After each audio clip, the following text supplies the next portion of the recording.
Shalom, saudara-saudara, Bapak Ibu yang diberkati Tuhan. Kita bersyukur firman Tuhan mempertemukan kita kembali untuk menerima berkat Tuhan. Sebelumnya kita bersatu di dalam doa. Kami mengucap syukur karena kasih-Mu yang tetap memelihara dan melawat kehidupan kami ya Tuhan. Secara khusus sampai pada saat ini Tuhan boleh menolong kami melalui tuntunan Roh-Mu untuk memperdengarkan dan mendengarkan kebenaran Tuhan. Biarlah hati kami dipersiapkan Tuhan agar firman-Mu yang ditabur di tanah yang subur. Dan ketika firman-Mu ditabur di tanah yang subur akan bertumbuh dan menghasilkan buah. Roh Kudus menolong kami. Dalam nama Yesus kami berdoa dan bersyukur. Amin. Saudara-saudara yang dikasihi Tuhan, firman Tuhan menyapa kita kembali pada saat ini dari Matius pasal 15 ayat 8 sampai 20. Matius pasal 15 ayat 8 sampai 20. Kami akan bacakan firman Tuhan bagi kita, demikianlah firman-Nya. Bangsa ini memuliakan aku dengan bibirnya, padahal hatinya jauh daripadaku. Percuma mereka beribadah kepadaku, sedangkan ajaran yang mereka ajarkan ialah perintah manusia. Lalu Yesus memanggil orang banyak dan berkata kepada mereka, "Dengar dan camkanlah, bukan yang masuk ke dalam mulut yang menajiskan orang, melainkan yang keluar dari mulut. Itulah yang menajiskan orang." Maka datanglah murid-muridnya dan bertanya kepadanya, "Engkau tahu bahwa perkataanmu itu telah menjadi batu sandungan bagi orang-orang Farisi?" Jawab Yesus, "Setiap tanaman yang tidak ditanam oleh Bapakku yang di sorga akan dicabut dengan akar-akarnya. Biarkanlah mereka itu. Mereka orang buta yang menuntun orang buta. Jika orang buta menuntun orang buta, pasti keduanya jatuh ke dalam lubang." Lalu Petrus berkata kepadanya, "Jelaskanlah perumpamaan itu kepada kami." Jawab Yesus, "Kamu pun masih belum dapat memahaminya? Tidak tahukah kamu bahwa segala sesuatu yang masuk ke dalam mulut turun ke dalam perut, lalu dibuang di jamban? Tetapi apa yang keluar dari mulut berasal dari hati, dan itulah yang menajiskan orang. Karena dari hati timbul segala pikiran jahat, pembunuhan, perzinahan, percabulan, pencurian, sumpah palsu, dan hujat. Itulah yang menajiskan orang. Tetapi makan dengan tangan yang tidak dibasuh tidak menajiskan orang." Amin. Saudara-saudara, Bapak Ibu yang diberkati Tuhan, tema kebenaran firman Tuhan bagi kita pada saat ini, perbuatan jahat itulah yang najis. Perbuatan jahat itulah yang najis. Kalau kita membaca perikop pasal 15 ini dan sepenggalan firman yang kita baca dan renungkan untuk hari ini adalah cerita bagaimana beberapa orang Farisi dan ahli Taurat datang kepada Yesus karena mereka melihat murid-murid Yesus makan dengan tidak membasuh tangan. Mereka katakan kalau murid-murid Yesus sudah najis dan melanggar hukum Allah. Tetapi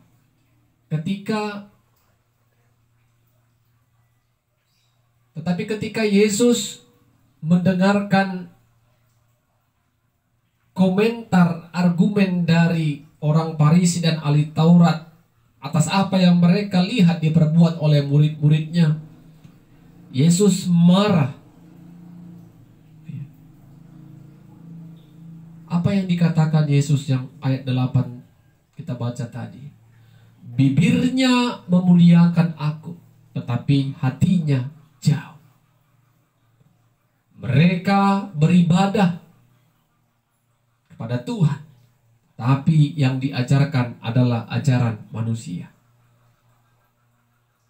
Itu adalah perkataan yang benar-benar menyindir ahli Taurat dan orang-orang Farisi yang ada pada saat itu.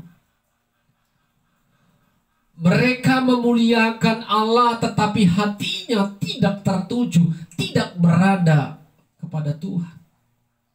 Mereka beribadah kepada Tuhan, tetapi apa yang mereka dengar, apa yang mereka pahami, apa yang mereka pelajari, tidak mereka ajarkan.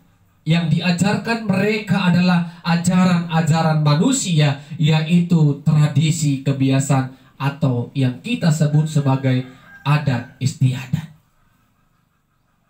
Adat istiadatlah yang mengatakan bahwa setiap orang yang makan tidak membasuh tangan adalah najis. Tetapi itulah yang mereka sampaikan, itulah yang mereka ajarkan sebagai sebuah kebenaran menurut ajaran mereka. Sehingga Tuhan Yesus marah pada saat itu. Mereka memuliakan Tuhan, tetapi hatinya jauh. Mereka beribadah kepada Tuhan, tetapi yang mereka ajarkan adalah ajaran manusia, bukan ajaran Tuhan. Sehingga Yesus katakan dengan tegas, apa yang masuk ke dalam mulut itu tidaklah najis, tetapi apa yang keluar dari mulut itu adalah najis. Saudara-saudara, Bapak Ibu, Yesus juga dengan sangat tegas berani mengatakan kalau orang Farisi dan ahli Taurat sama seperti orang buta menuntun orang buta. Bagaimana Bapak Ibu orang yang buta kita bisa bayangkan, ya, menuntun orang yang buta. Kemana mereka akan pergi? Tentu kalau ada lubang mereka akan jatuh ke lubang. Dan tidak hanya satu yang jatuh, keduanya akan sama-sama jatuh. Yang menuntun sama yang dituntun. Mereka tidak mengimani, tidak paham akan ajaran Tuhan. Sehingga yang mereka ajarkan adalah ajaran manusia.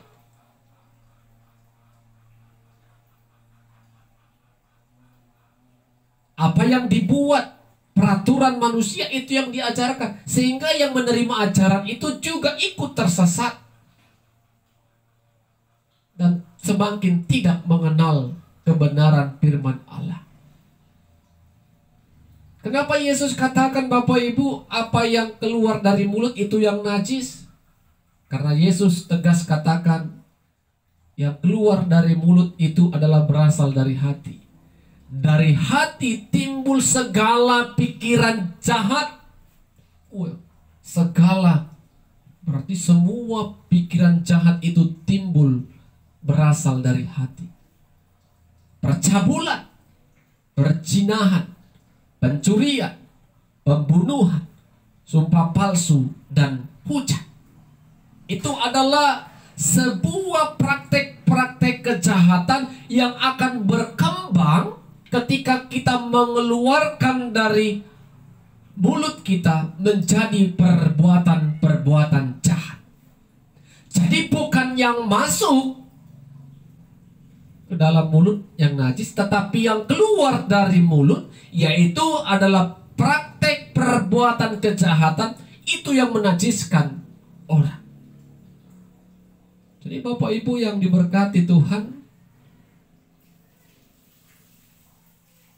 persoalan membasuh tangan sebelum makan itu tidaklah menjadi sebuah ketetapan yang pasti untuk kita kerjakan. makan. Itu tergantung kita.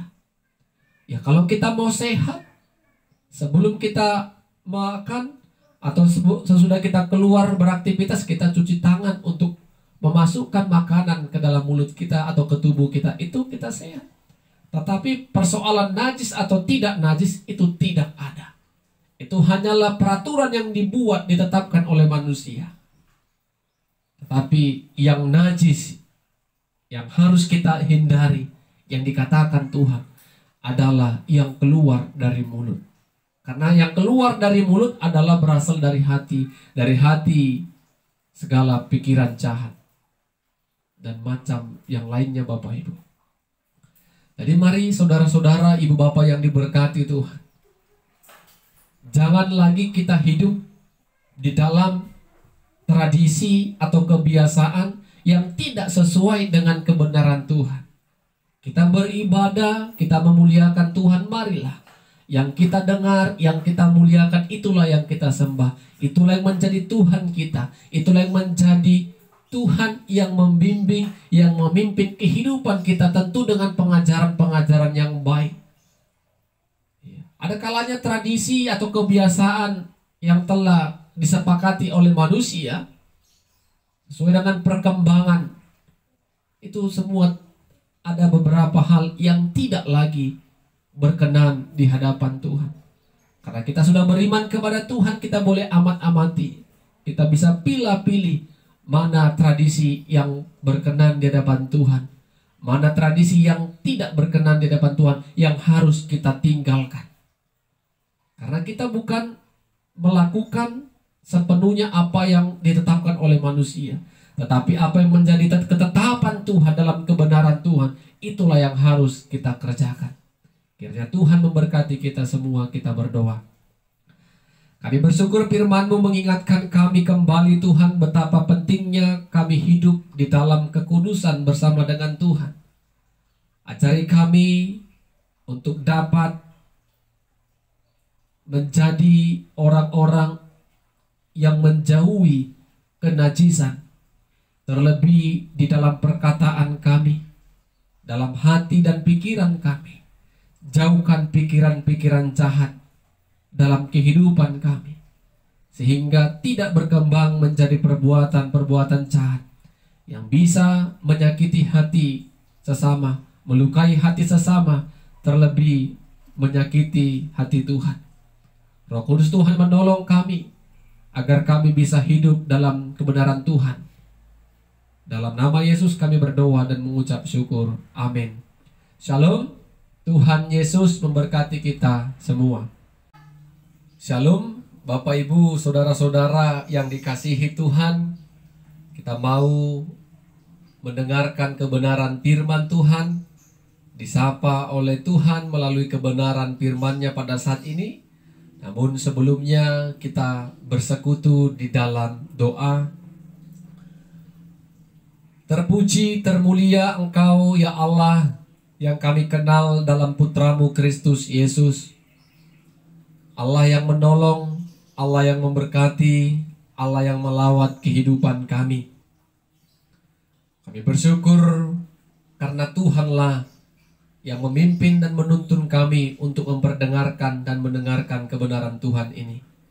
Biarlah hati dan pikiran kami dipersiapkan Tuhan untuk menerima dan melakukannya. Roh Kudus Tuhan menolong kami.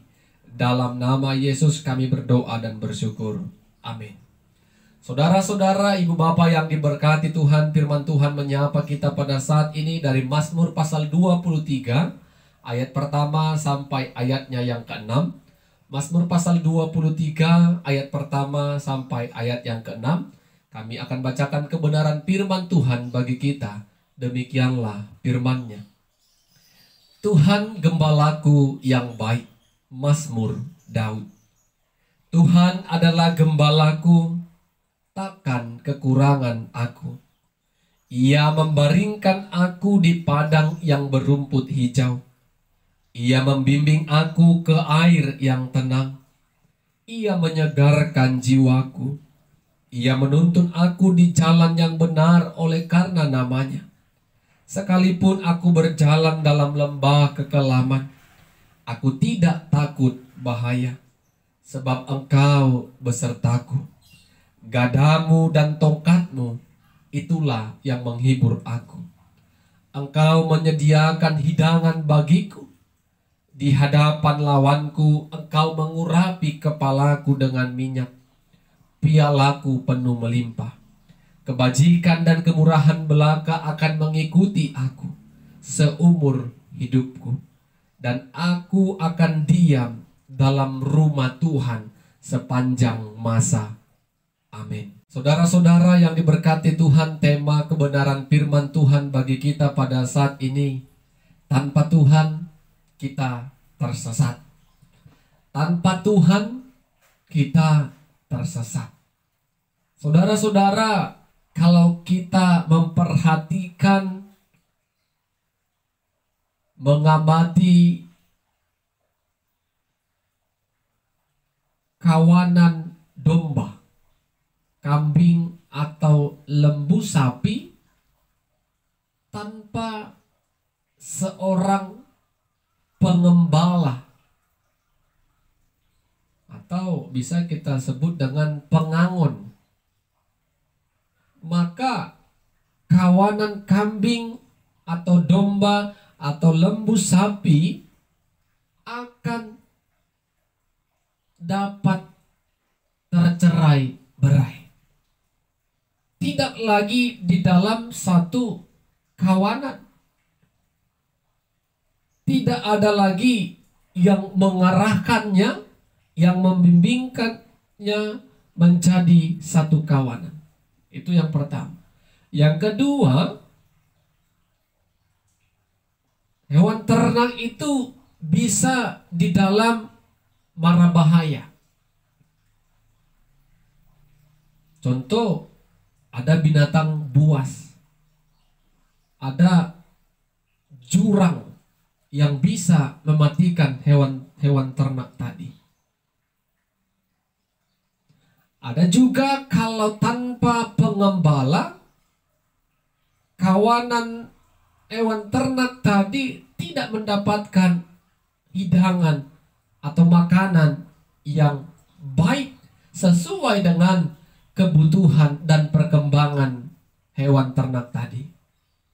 Jadi sesungguhnya peran dari pengembala, pengangon itu sangat dibutuhkan untuk menjaga, merawat, memperhatikan, mengarahkan, dan memperhatikan setiap perkembangan, pertumbuhan dari hewan-hewan ternak tadi.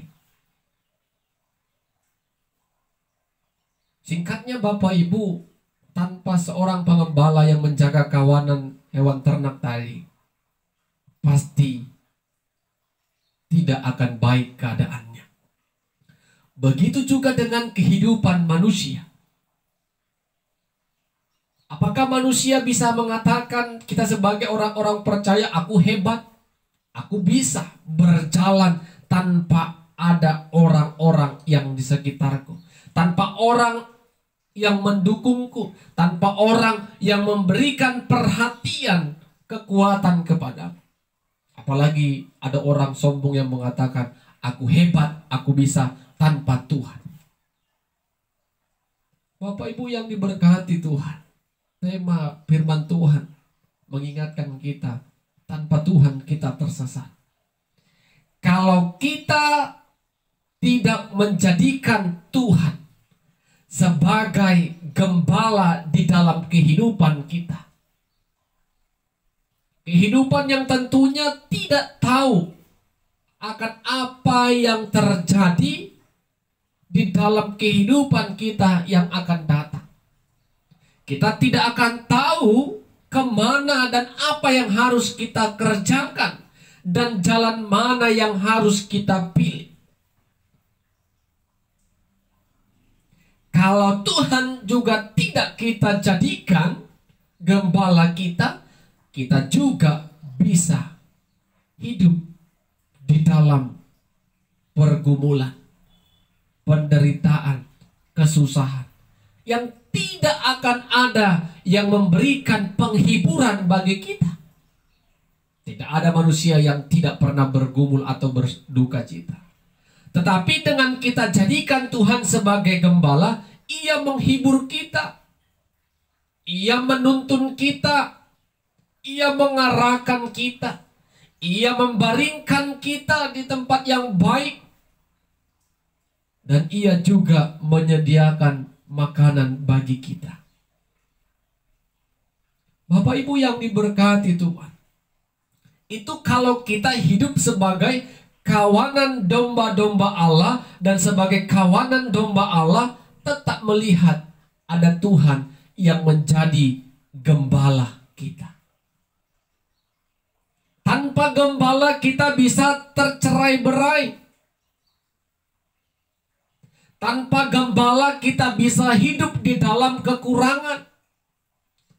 Tanpa gembala kita juga bisa kehilangan arah hidup. Tanpa gembala kita juga bisa hidup di dalam kekurangan. Oleh karena itu Bapak Ibu yang diberkati Tuhan, jangan pernah kita terpencar dari kawanan domba Allah. Karena apa Bapak Ibu? Terkadang orang tidak ingin menjadi kawanan domba Allah karena keinginannya, nafsu dunianya tidak ditemui di dalam kawanan domba Allah. Karena memang Tuhan hanya memenuhi segala kebutuhan setiap kawanan dombanya, bukan memenuhi segala keinginan kawanan dombanya. Jadi terkadang kita mau meninggalkan kawanan domba Allah hanya untuk memenuhi hasrat keinginan daging atau nafsu dunia kita. Kalau kita terpencar Bapak Ibu dari kawanan domba, maka kita akan tersesat. Jadi apa yang telah Tuhan sediakan pada kawanan domba, mari kita nikmati dan kita ucapkan syukur kepada Tuhan. Jadi mari Bapak Ibu yang diberkati Tuhan, jangan lagi ragu, jangan lagi takut untuk menetapkan dalam hidup kita, dalam hidupmu, menjadikan Tuhan pemimpin, Tuhan gembala di dalam kehidupan kita. Tentu kita katakan dalam diri kita, aku kan kepala rumah tangga, aku kan bos, aku kan pemimpin dalam perusahaan ini, aku kan pemimpin dalam gereja itu. Itu hanya kata-kata dunia. Tetapi sesungguhnya gembala atau pemimpin yang sungguh-sungguh adalah Tuhan. Tuhan yang memimpin kita untuk melakukan apa yang boleh berkenan di hadapan Tuhan. Tuhan yang mengarahkan kita. Tuhan yang mencukupkan kita dalam setiap kebutuhan kita. Tuhan tidak akan pernah memberikan kita kekurangan. Di mana ada berkat, Tuhan akan bimbing kita, pimpin kita untuk menikmati berkat itu. Tuhan sendirilah yang akan bertindak di dalam kehidupan orang-orang percaya sebagai kawanan domba Allah yang menaruh kepercayaannya yang utuh kepada Tuhan sebagai gembala. Karena itu Bapak Ibu yang diberkati Tuhan, jangan merasa hebat, karena itu adalah sebuah kesombongan. Kita butuh Tuhan. Tuhan yang memelihara, Tuhan yang melawat, Tuhan yang membimbing. Dan tanpa Tuhan kita kehilangan arah untuk memperoleh keselamatan. Amin, kita berdoa. Terima kasih Tuhan buat berkat-Mu yang sungguh memberkati kami. Kami diingatkan kembali kalau Tuhanlah yang menjadi gembala dalam kehidupan kami. Sebagai kawanan domba Allah, ajari kami untuk setia kepada Tuhan, tunduk kepada otoritas Tuhan, sehingga apapun yang Tuhan berikan kepada kami boleh naikkan syukur kami kepada Tuhan. Roh Kudus Tuhan menolong kami agar kami boleh tetapkan Tuhan menjadi gembala kami yang akan menuntun kami ke arah yang baik. Dalam nama Yesus kami berdoa dan bersyukur. Amin. Shalom. Tuhan Yesus memberkati kita semua.